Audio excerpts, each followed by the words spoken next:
Harvard Business School member of the board. I was also at Harvard College with Geraldine and others, but as the HBS person to introduce our esteemed panel. And a minute and a half is not enough time to introduce just one of them, but I will do my best. And please do take a look at the bios that are on the list, because this is going to be an incredible moment. First, let me introduce our moderator, Sheila Marcelo, who is currently a venture partner at one of the esteemed venture firms here in the United States, NEA. But she is best known as one of the incredible women entrepreneurs in the United States, the founder and CEO and chairman of Care.com, which is today still the largest online destination for family care all over the world, dominant in the United States and Europe and increasingly in Asia as well. And Sheila is recognized as one of the great women business leaders and entrepreneurs in the United States, a graduate of the JD MBA program at Harvard Business School and Harvard Law. So I'm going to call out everyone's Harvard credentials. The amazing Nitin Naraya, who for the past decade has been dean of the Harvard Business School and one of my favorite people in the world, one of my all-time heroes. I was lucky enough to have him as my lead professor in my first year of Harvard Business School, and he ushered in an era of the Five Eyes at HBS and really transformed the institution to think more broadly about internationalization, about innovation, about the importance of intellectual ambition, inclusion, and thinking about the role of business and society at large. So, Nitin, thank you for being with us today. We also have David Bradley, who is the owner of Atlantic Media, which is the publisher of some prestigious magazines like The Atlantic, the National Journal, the Hotline. David was a graduate of HBS, and he is very close to the Philippines, having been a Fulbright scholar in the Philippines many years ago. So, David, thank you also for joining us. And Jaime, if we can have Jaime join on screen, Jaime Zobel, who is a graduate of Harvard College and Harvard Business School, the chairman of the Ayala Corporation, and alongside that, chairman of many of its subsidiaries, Globe, BPI, IMI, vice chairman of many others, and I think importantly for me as well, one of the leading lights in the importance of the corporation's role in bettering society and bettering planet. So we really have a fantastic panel. Sheila, over to you. Good morning and good evening, because I know that this is global. Amazing. I don't know about all of you on the panel, but as Geraldine was listing out all the organizations around the world that's participating here, just incredible. So amazing. So I thought we'd start off with a really a conversation on our post-pandemic future. And the first question, since I'm not going to do the Harvard typical cold call, Nitin, I'm going to turn it to you first as I read out the question, and then turn it over to really just have a conversation because we're amongst friends. Many of us have known each other for years. So Ed Young, and I didn't choose him particularly because it was the Atlantic, but because of his famous quote that he wrote last August of the new normal, or that is that the normal led to this, and he was referring to this as the pandemic. He was referring to the current model of economic growth that's led to increasing deforestation, loss of biodiversity, accelerated urbanization, intensive animal farming, that's led to global factors of increasing this risk of what we call zoonotic viruses jumping to human hosts and spreading. We've heard about this worldwide pandemic for a while, but it was a question at the time in 2019, not that it was an if, but when, and that we really needed to prep. And the best way to avoid it was to avoid business as usual. So as many of you have gone through the pandemic, should we be rethinking capitalism? This past year, we've seen consistent blue skies, clean air, less traffic, I'm sure in Manila, seen fish jumping out of the water more than any other year I've been on vacation on the beach. What will or should we be doing as our new normal post-pandemic? Let me turn it over to Nitin first. Thank you, Sheila, and it's truly a privilege to be with all of you who have joined this call. Look, about 5 years ago, a colleague of mine, Rebecca Henderson, started what she thought was going to be an experimental course at Harvard Business School called Reimagining Capitalism. So this is well before the pandemic. And initially it was, one of these niche courses. 30 people took the course in her first year. But just by her third year of teaching the course, it was one of the most popular electives in our second year curriculum. More than 500 students had begun to take the course. And I've always felt that in some ways, young people are more in tune with what's going on in the world than sometimes we might be. And to me, this was a sign, exactly as you said, Sheila, that there was something going on well before this pandemic occurred that was a cause for concern, which is capitalism, which in many ways in the beginning of the 21st century has lifted hundreds of millions of people out of poverty everywhere in the world. So I don't think we should be in any way denying all of the many good things that have come from capitalism as well. But simultaneously, it has also created a set of problems that we need to be much, much more attuned with, right? It's actually striking to me that this year of the pandemic, while we've simultaneously seen, my hometown of New Delhi, which is where I grew up, there were pictures that were shown of New Delhi during, it's one of the most polluted cities in the world. And during the peak of the lockdowns, the city had cleared up in a pretty extraordinary way. But just last year, we had more forest fires and more climate events everywhere in the world than ever before in human history. So it's there are lots and lots of things going on in the world, from climate change, the possibilities of pandemics. Is just worth recognizing that this is the sixth or seventh of these things. This is the only one that turned into a full-scale event, but there was SARS, there was MERS, so it's not like even pandemics are that new. We've actually been somehow avoiding the edge of the disaster that we've seen this last year a few times before. And then, of course, the other gigantic thing that this pandemic has revealed, which is that we now seem to be living in a K-shaped economy, which is every threat only makes the rich richer and the very poor even more vulnerable. And the pandemic has shown that, but I think we've been seeing that unfold for a long period of time, which is that we just capitalism isn't doing as good a job for the very poor. And in the end, I think the future of capitalism has always depended upon creating shared prosperity. And I think that that's a much deeper issue to which we will have to commit ourselves post-pandemic. Jaime, what do you think? I mean, if you think about Larry Fink's BlackRock letter, and most recently Warren Buffett pushing back on his annual shareholders meeting that there's any responsibility by companies to think about climate or diversity. What are your thoughts about where we need to head post-pandemic? Yeah, no, thank you very much. And Sheila, thank you to Geraldine as well. Thank you, Carol, Maya. Of course, a pleasure to be here with David, an old friend, and Nitin, a person we've greatly admired. So happy to be here. But I'd like just to continue building on Nitin's remarks, Sheila, which is along the lines of your question.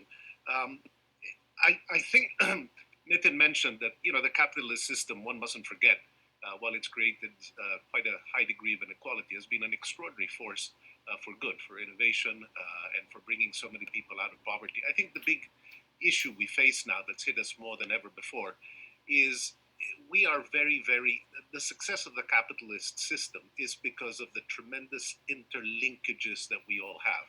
If you go down to a micro level, at the level of a corporation, you succeed because many subcontractors that you have work with you, your employees work with you, the ecosystem that surrounds you all work. And increasingly, as the world has become more modern, it's also become more complex. And we're all interlinked in so many ways. And to build on what Nitin said about shared prosperity, one angle you can take is that increasingly, I think we've realized that we don't live in isolation. And you get hit by something like a pandemic, which affects great swaths of both our national population and our global population. you realize how fragile our system is, and that we all succeed because the ecosystem around us succeeds. And I think one issue that's come out of this is a need for us to understand that this interconnection that we all have, Nitin eloquently called it a shared prosperity, is absolutely vital to the success of the capitalist system. I'm a massive believer that this pandemic has brought out a renewed sense of need for collaboration. There are many issues that we face globally, the pandemic being one of them, climate change being another, that can only be addressed at a global level and cannot be addressed by any individual, any institution by itself. So this whole new need for collaboration and understanding that we all live in an ecosystem that has to grow together and that we all have a responsibility for keeping that ecosystem alive and growing and progressive is actually a big new leap. Most of us throughout our education, throughout our training, have sort of tended towards, personal success or institutional success or country success at the expense of many others. And for the first time, I think we're beginning to see that our system success is so dependent on all of us succeeding. So this whole idea of a shared prosperity that Nitin makes reference to, or of a need for collaboration at certain levels to keep that ecosystem going, is a big one. And I think, Sheila, as you made reference, with your quotes, we are now facing dangers that are transnational and that need answers, that need all of us to collaborate and set standards jointly. We can't work in isolation. And I think this whole new feature of collaboration, a sense of a common good, a sense of working in unison, is going to, I think, take a new level of engagement at academic circles, at business circles, because we've all been taught to just compete and gain competitive advantage at the expense of others, when now what the world needs is a new sense of commonality. And that's a whole different way of thinking. And in the Philippines, it's been very apparent. There's been a lot of tension between the private and the public sector in a country like ours, an emerging country. I'm sure Nathan has seen that in India as well. And a problem like this has brought the private and public sectors together for a common good and addressing common problems. So this idea of a commonality of purpose, a sense that our ecosystem will succeed if all of us succeed with it, and that we all have a duty to a broader community, not only of employees and shareholders, but to the people around us, and finding ways to address those pain points, I think is a new mindset, and one that I think will take capitalism to a new level. I'm a great fan of Rebecca Anderson's new thinking, and I think the reason it struck a chord, as Nitin said, is that I think people are understanding that we all have a common purpose and a sense of commonality between us, and it's not just about competing to just gain personal advantage.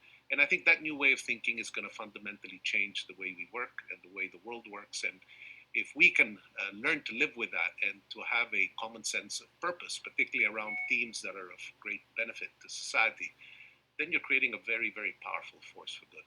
Thanks, Sheila. Thanks. David, did you want to add to that? Sheila, thank you. And, good morning, good evening to friends. I don't know how I would turn down a Sheila invitation. The idea that Nathan and Jaime would be there makes it really a privilege. I've thought a little bit about my best way of proceeding on this call, and I think whatever Nathan has just said is what my view of the world is. I'm just capitalism. Let me do a narrow take on your question, Sheila, and then a broader take. Narrow take. Most of the zoonotic diseases come out of the developing world. In fact, most of the outbreaks are out of China itself. China's had a growth rate above 6% every year since 2000, except last year when it was down at 2%. Is it giving up capitalism? Its first quarter growth is 18%. I think it's asymptotic to zero that China, India, Africa, the Arabian Peninsula are going to give up on capitalism writ broad. I think a much better more realistic way of viewing how we take on these zoonotic diseases, what's happened this last year. It is just unendingly impressive that there are 4 or 5 vaccines in the space of 1 year. And then the distribution in the United States, I know it's a heartbreak around the world, but it's coming. The distribution of the United States went from panic to oversupply across about a 6-week period. I think we should be investing in regulation of the industries like food markets and industrial farming, and I think we should invest in vaccines fantastically. And that's the more likely answer to pandemics. But capitalism, I think if you survey the CEOs of progressive institutions in the United States, Atlantic would be one of them, and said, is the pandemic a larger problem, or is the cultural upheaval of the younger generation of employees a larger problem? I think almost all of us would say, oh, we figured out the pandemic. That came about pretty quickly. But it is really a crisis in terms inside of corporations and how we manage the workforce. So I would come out where nothing came out that there's a threat to the existing process of capitalism afoot.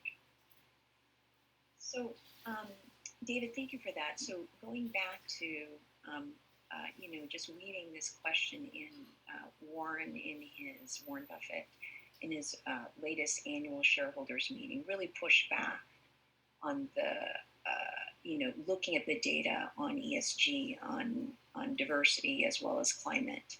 What are our thoughts there overall in terms of responsibility of the corporation for that, especially, Jaime, in the theme that you're saying that we're supposed to be collaborative and open and work together, and how are we as companies and leaders contributing to the situation?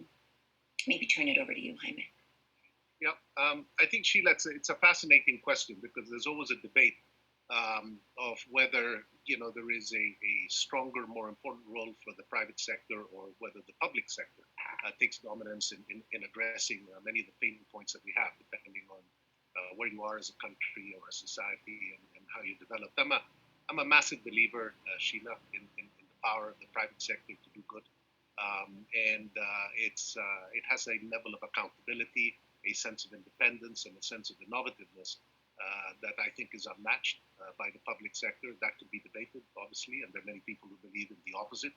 But I believe in countries like ours, if you can harness, that power, then you can create a very powerful system that, in conjunction with a public sector that creates a regulatory framework, and of course tries to equalize the playing field, and make sure that the rules are followed and the rule of law is followed, then you create a powerful system. I think maybe one word that hasn't been used yet, and perhaps in a country like ours, an emerging market like the Philippines, with over 100 million people now, and the vast majority of them really not really that much a part of the legitimate and formalized economic system, is the whole issue of inclusivity, Sheila. And I think as we redefine our roles as institutions, and particularly if we want to make a mark as private sector groups, and again, I've advocated that is something that there is an important role there for the private sector. This issue of making our products and services more inclusive, is a big one. I have to credit the Harvard Business School for opening up my eyes many years ago. It started off as themes around doing business at the bottom of the pyramid. People like Kashraga Nitin, really helped me think through many issues about spreading and becoming more relevant to different level of income groups, and making the private sector, I guess, more attuned to the needs of the unbanked, of public services, bringing prices down, and catering to a whole different community. If one can get the private sector to address pain points in our society, Sheila, in ways where they use a for-profit model to address, pain points in society, be it around health, be it around distribution of public services, be it around the building of infrastructure, and making services more and more, inclusive, then you're creating a vast, very powerful network for bringing a community or a country upwards and out of poverty. In our particular case, over the last 2 decades, we really had to transform. In banking, we were dealing very much at the top end of the market. We are now, have a very large and growing microfinance field. In telecommunications, we moved from a postpaid environment to a prepaid and made life, I guess, as cost effective as possible. We got into public services, the distribution of water. The list goes on. And we saw ourselves as an institution that could make a change in our society while earning, a fair return on the capital stockholders put at our disposal. But at the same time, using, I guess, our institution, our management, our access to capital to address many of the pain points we face as a country.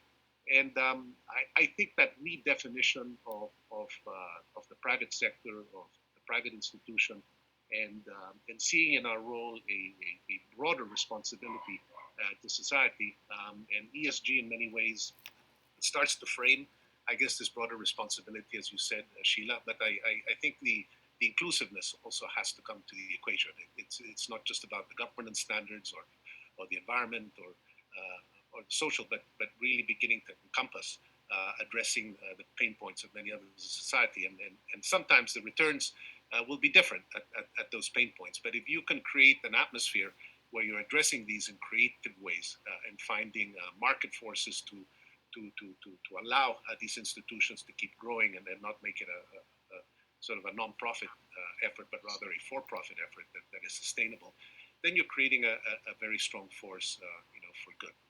Thank you.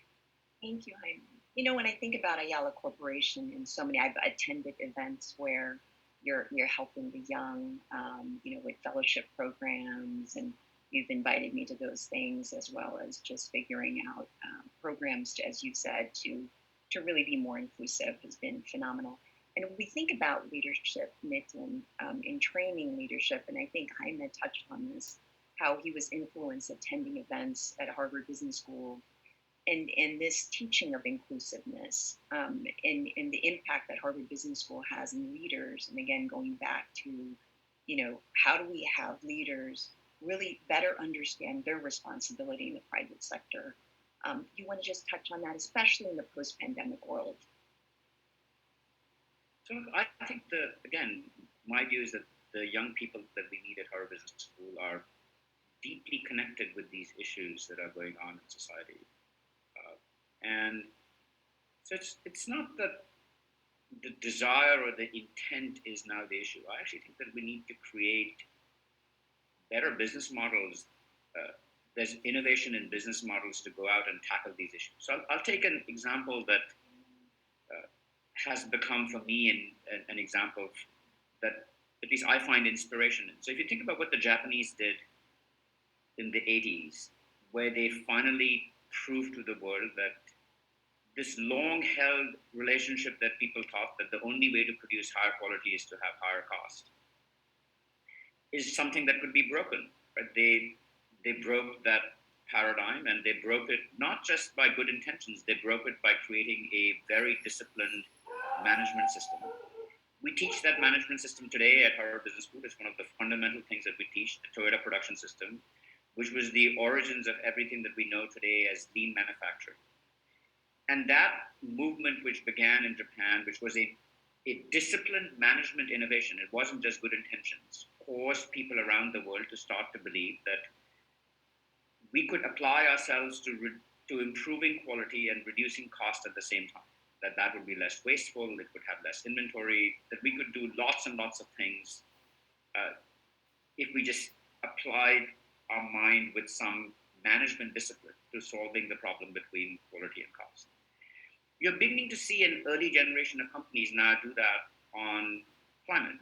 Right? So if you just take Walmart and you say, when Walmart has now decided that it's going to take a gigaton of emissions out, it's not planning to take a gigaton out and increase cost. It's going to take a gigaton out and try and decrease the overall cost of its production system. We're going to learn something from examples like that, which I hope will end up being the next quality movement, which is it'll become a worldwide movement in which we will come up with the right management ideas. There'll be innovation in management practice, which will then lead to innovation in management ideas, because I've always felt that in business, practice leads theory, not the other way around. Like in many fields, theory leads, like in physics, theory leads practice. I think in business, practice leads theory. It's ingenious people like David and Jaime and you who come up with the answers to the problems that you face, and then we write case studies about them and try and generalize about them. So I feel actually quite hopeful that on climate, we're going to see a decade in which we're going to see, just like the quality movement, an opportunity to dramatically reduce the climate footprint of companies while reducing costs. The next big challenge that we have to tackle is how do we create living wages for people who have low to middle education attainment. This idea that the only jobs in the world will be for people who have the highest levels of education attainment is a non-sustainable idea. And I am yet to find companies that have become terribly innovative. So at least you can point to examples where you say that the Toyota production system seems to be currently in flight. It hasn't been fully developed, but I'm confident that in the next 10 years, we're going to see a set of management ideas about how to reduce the climate footprint. I am not yet seeing clearly ideas for how we actually create great living wages for people with medium and low skills. That to me is the next big problem that management has to find some way to innovate around.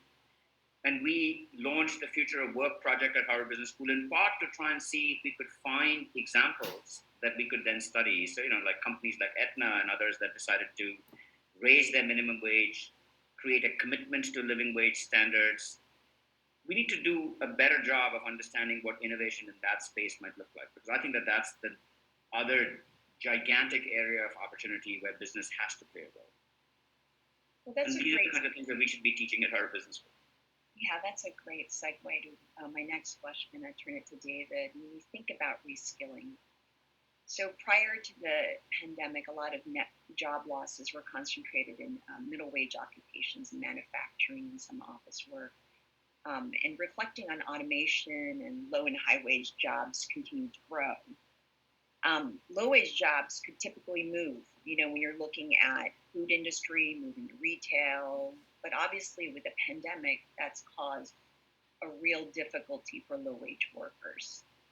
Now it's predicted that growth in labor demand will be in high wage jobs. So what do we need to be doing to support these occupational shifts post-pandemic, especially for low income workers? The way I usually hear this question raised is this time different? It's a technology revolution, jobs disappear, but more jobs appear to make up for the jobs that disappear. But will that happen this time?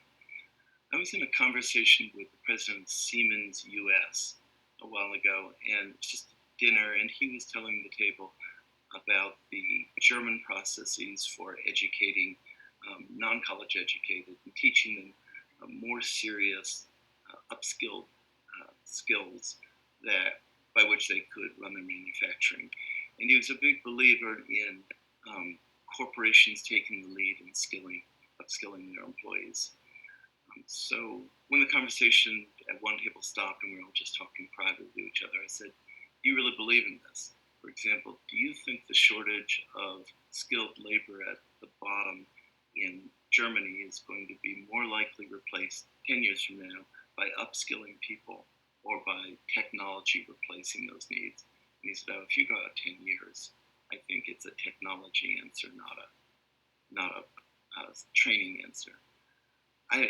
This would be a macro economist question. It's not one directed for me, but I'm very concerned that this time is different and that we don't have a theory of the case of how we create enough new jobs to replace them once it will disappear. And it's made me think about for the first time, is the globe going to be going to guaranteed minimum living wage over the long term? This is really a much better Nithin question, right? Nithin, do you think this time is different?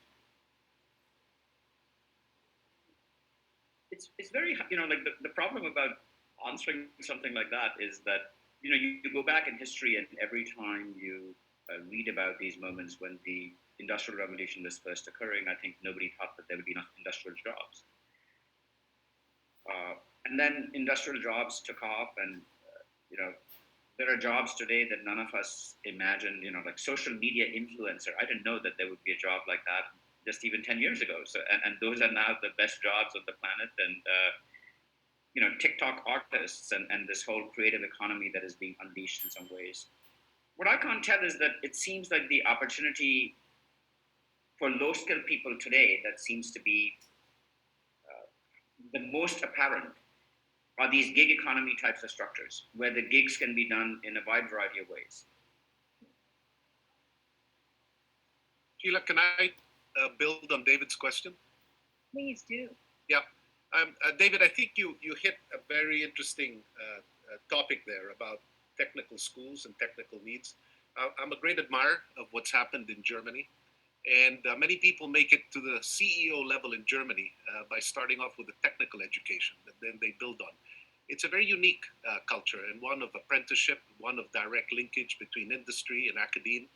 And I think that's a model that I think we should build on. I think, and I think both you and Nitin have touched on it, the whole issue of employment has not been given enough weight in this discussion that's taking place of the tensions that are happening globally. Creating employment, driving employment, and making employment at all levels more accessible, more possible, and allow people to adjust to changing needs has to give in far more weight than anything. Because in the end, many of the tensions that we're seeing in our societies, David, are really driven by the tensions of the unemployed and the shifts that are taking place in the workforce. So if one were to refocus the whole issue of how do you get people to be employed and how do you create opportunities for gainful employment, it suddenly drives a whole new way of thinking about economic policy. And to go back to your topic, David, which I'm a great believer in, I think a lot more respect should be given to a technical education.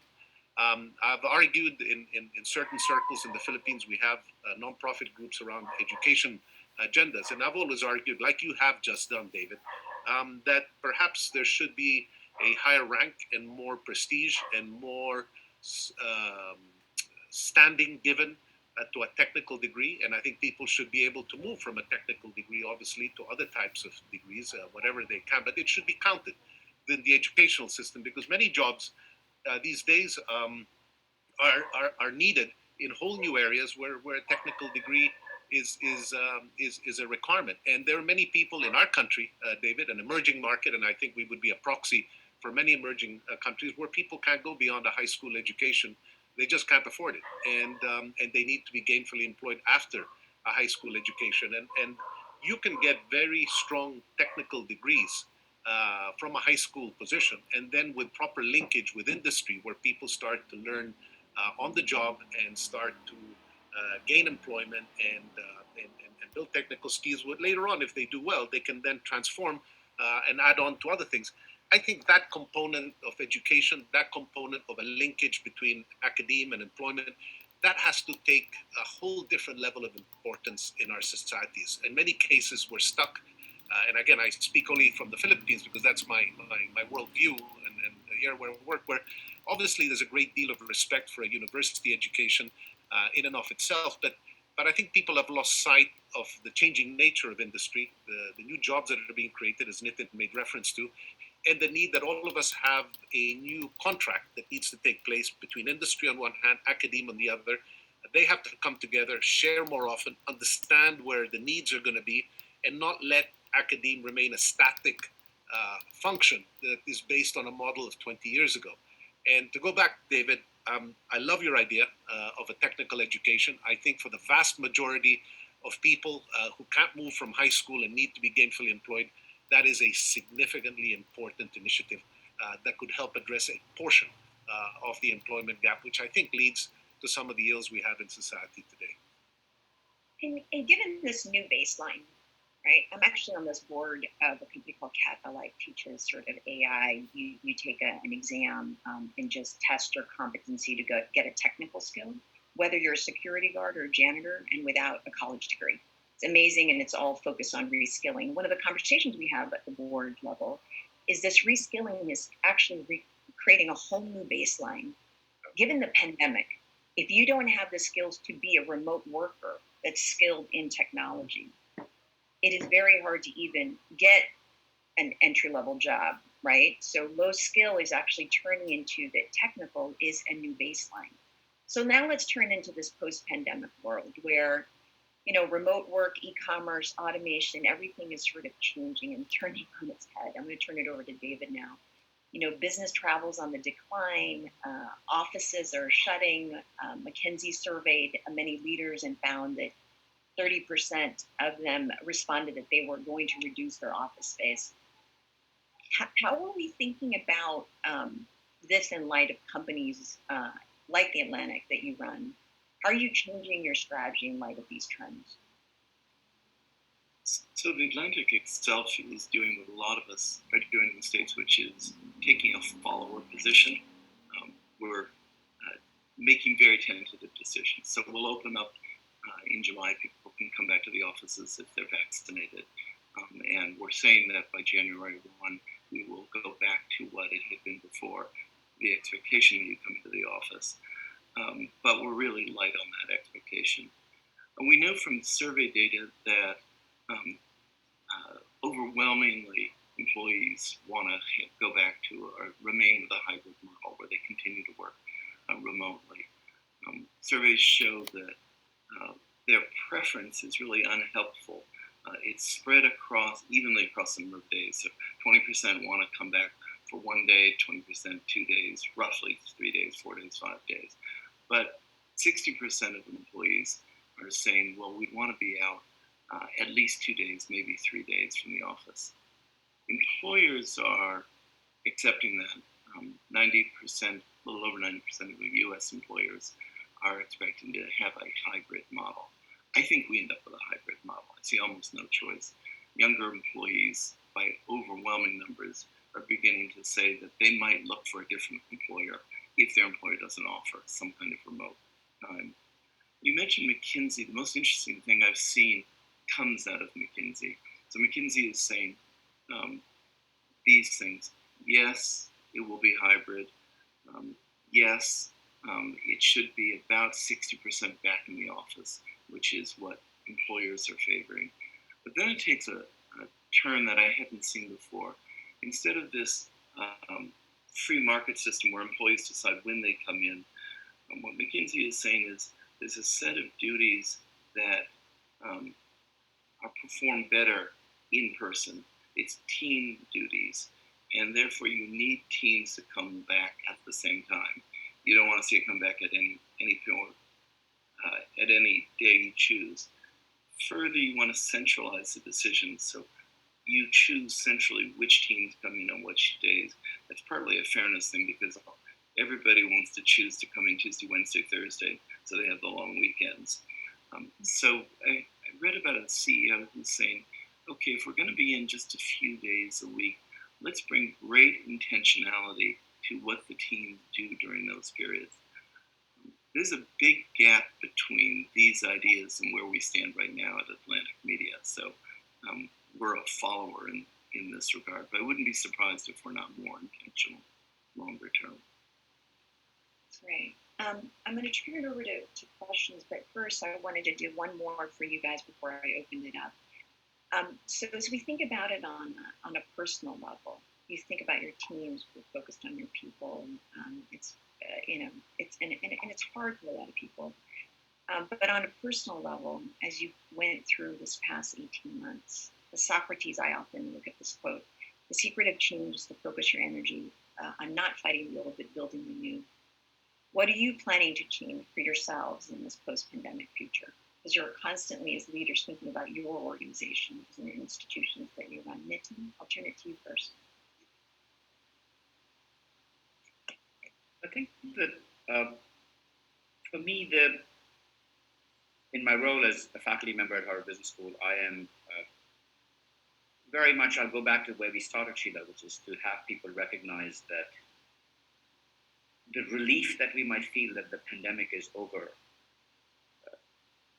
should not lull us into thinking that this was a one-time thing that is done. I think we have to build more resilience into our infrastructure in every which way, including in organizations. So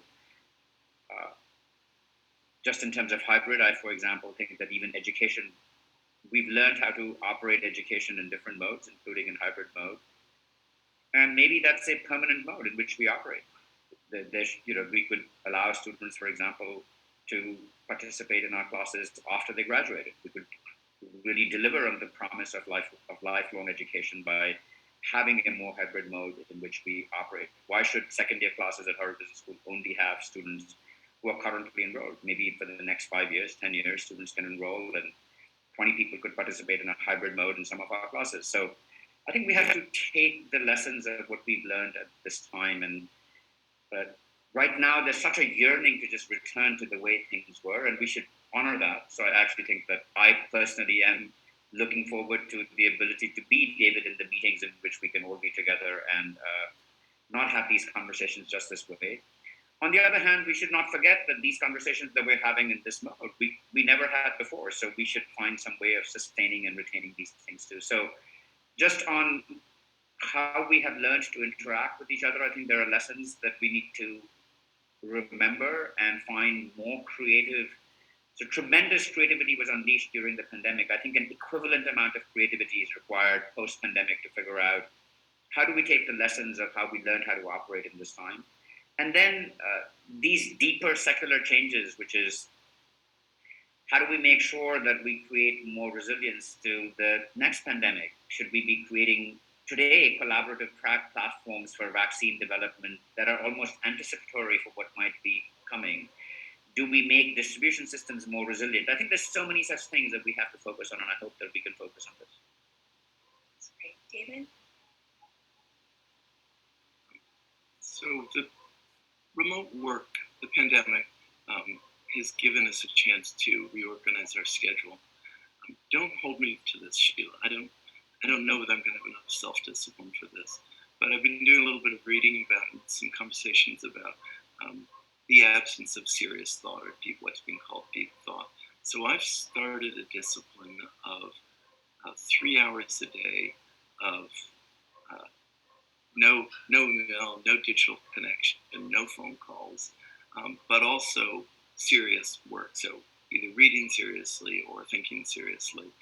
I don't know that I'll keep this discipline, but I do think I would be better, and maybe the enterprises I work with would be better if I were to substitute more thought for more activity. One other thing, just as a postscript, I can't wait to come back to the Philippines. I've told Sheila this, and Jaime knows this. My second mother lives there. She's 108 years old, and she's lived through the pandemic just perfectly. So I want to spend some time with her, and maybe the next pandemic over there. Oh, we all love Tita Jessie. She's amazing. And I know David's always loved the Philippines because of that experience in his 20s. So thank you for that love. Jaime, what are you going to do differently post-pandemic? Well, I think it's an important issue, Sheila, but I'm a great believer that, there are things that we enjoy. I'm a great believer, for example, in the combustion that takes place from human interaction, which has now shifted dramatically.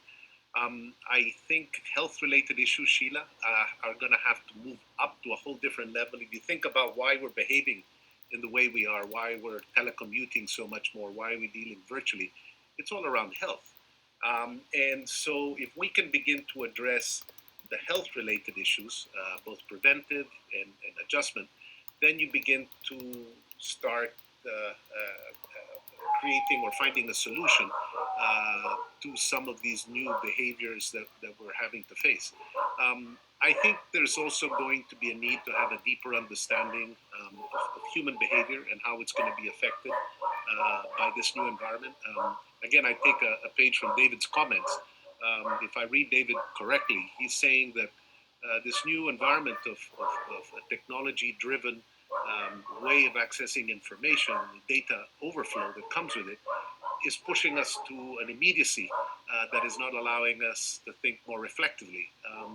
And I think there's something there, and it's leading David, as he stated here, to pull back from that and not allow himself to be taken by that technology flow and push himself. So I mentioned these two examples by listening to this panel and saying that we're all adjusting in different ways to what we believe is a force that's either positive or negative. But the pendulum, I believe, Sheila, will always swing one way or the other.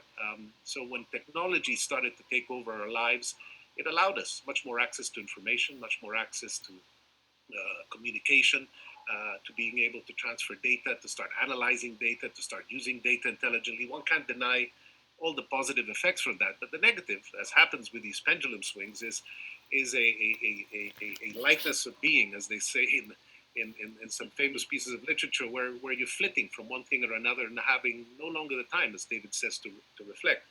I don't think there are any right or wrong answers. I think one has to grab opportunities as they shift. But I think some moments of self-reflection and understanding, how is this making your life better?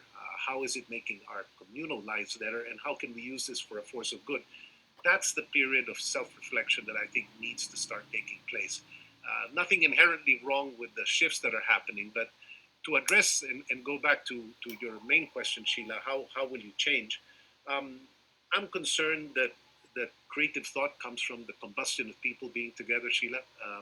I think the Harvard Business School, to go back to HBS, was a wonderful example of 2 years of creative thinking and working of others, and what it can lead to.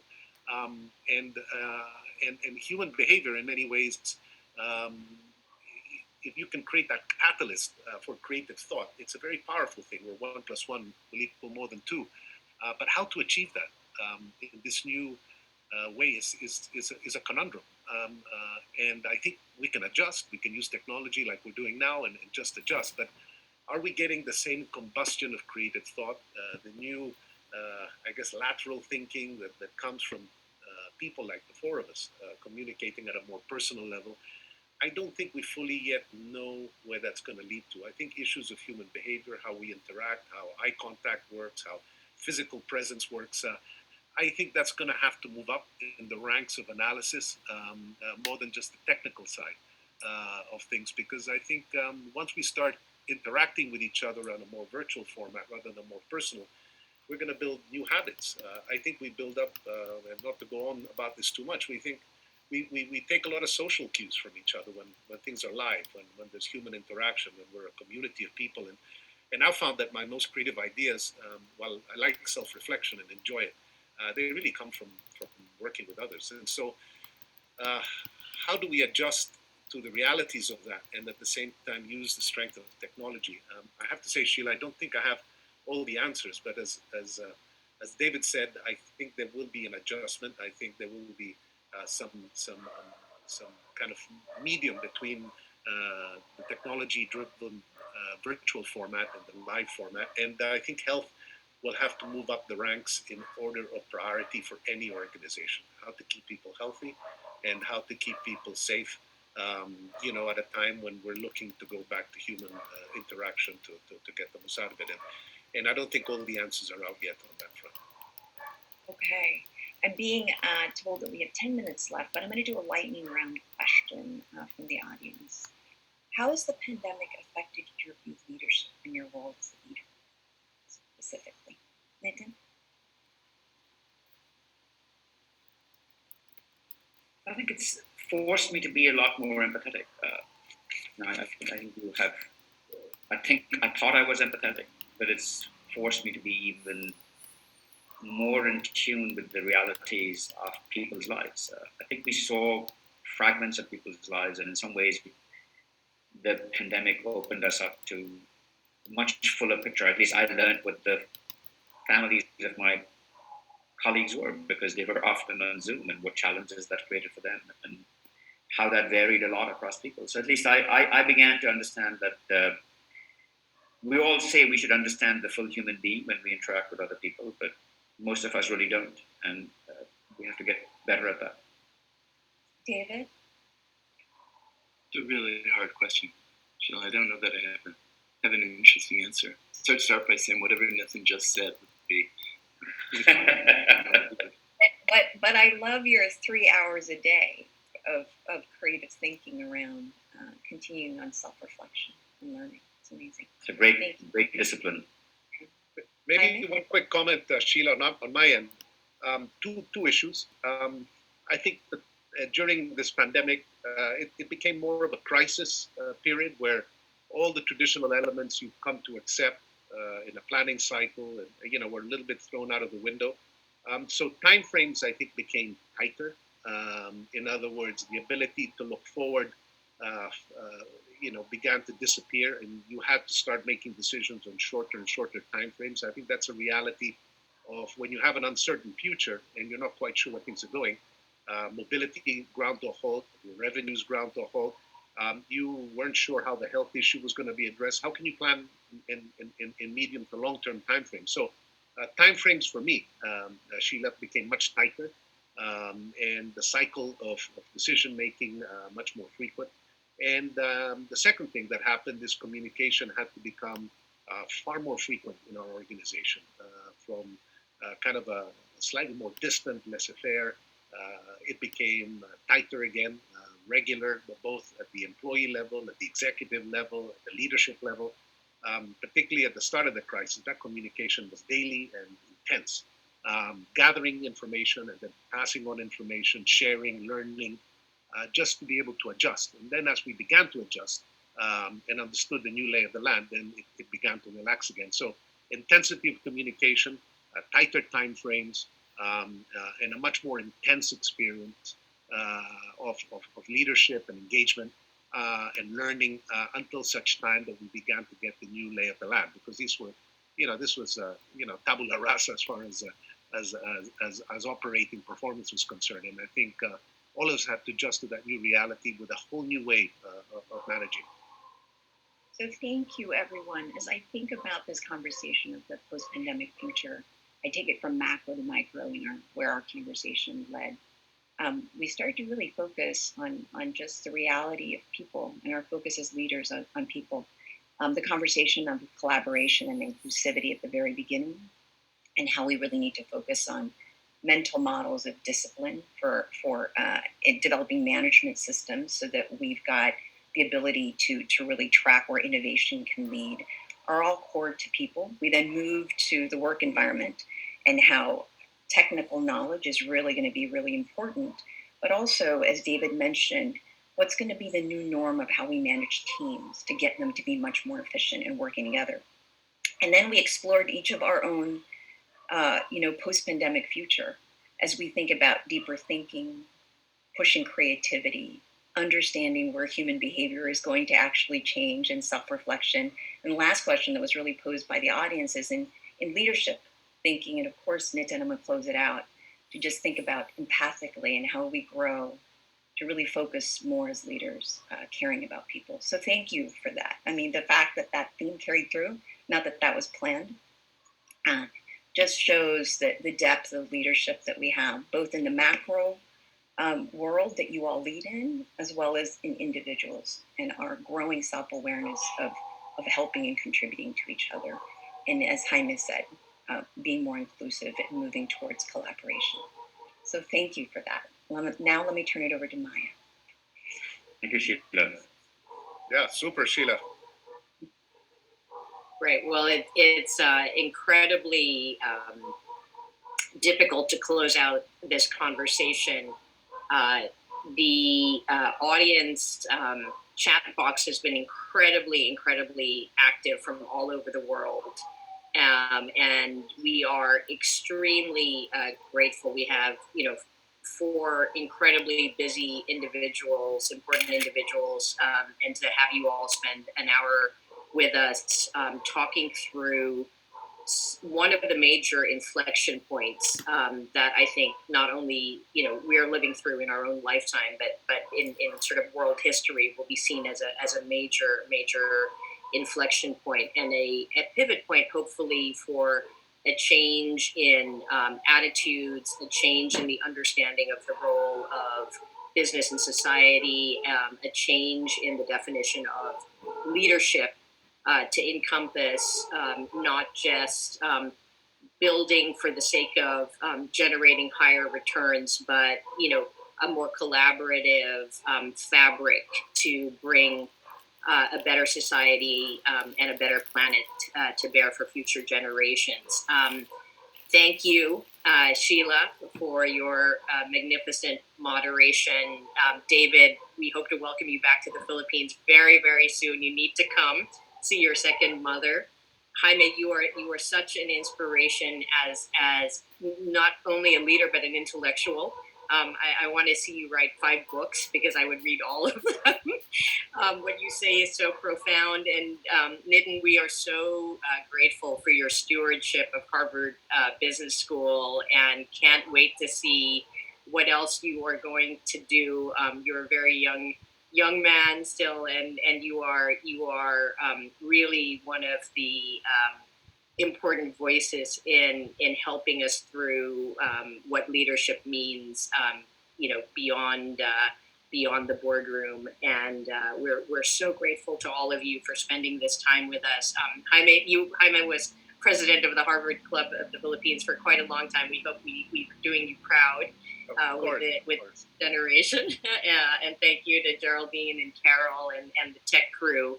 And to all of the alumni and attendees, not only from the Philippines, from India, where our hearts go out to you with the situation on the ground, also in the Philippines and the other countries. Please, everybody, stay safe. Do your part. Don't just think, go out there and act, and do your part to help create this better world. Crises are a call to action, and we should all use our considerable talents to bring a better world to bear. So thank you very much for joining us, and we will see you very soon at another event. And thank you, and again to our amazing panelists. Thanks. Thank you. Bye-bye. Oh, thank you.